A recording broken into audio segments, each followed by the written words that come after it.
রাহুল নাকি অক্ষর কে হবেন ডিসির অধিনায়ক? দৌড়ে এগিয়ে ভারতের তারকা অলরাউন্ডার। চ্যাম্পিয়ন্স ট্রফিতে ভালো পারফরমেন্স করে সকলের মন জয় করেছেন তারকা অলরাউন্ডার অক্ষর প্যাটেল।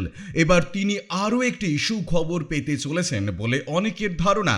দিল্লি ক্যাপিটালসের অধিনায়ক হওয়ার বড় সম্ভাবনা রয়েছে অক্ষরের। অক্ষর প্যাটেলের সঙ্গে অবশ্য এই দৌড়ে রয়েছেন ভারতের সিনিয়র উইকেট রক্ষক ব্যাটসম্যান KL রাহুলও। এই দুই তারকায় ইন্ডিয়ান প্রিমিয়ার লিগের আসন্ন মরশুমে দিল্লি ক্যাপিটালসের অধিনায়কত্বের জন্য লড়াইয়ে রয়েছেন।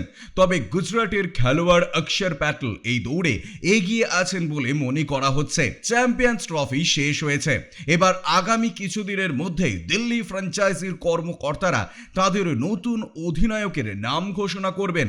এদিকে IPL শুরুর আগে ডিসি দিল্লিতে একটি সংক্ষিপ্ত প্রশিক্ষণ শিবির করবে। দিল্লি তাদের প্রথম দুটি হোম ম্যাচ বিশাখাপত্তনমে খেলবে।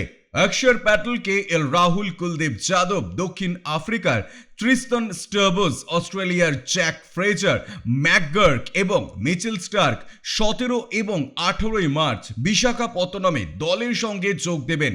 তবে KL রাহুলের স্ত্রী আথিয়া শেঠি অন্তঃসত্ত্বা, যে কারণে তাকে একটি বা দুটি ম্যাচে নাও পাওয়া যেতে পারে। এটি তাদের প্রথম সন্তানের জন্মের সম্ভাব্য তারিখের উপর নির্ভর করবে। Bureau report, UJ news.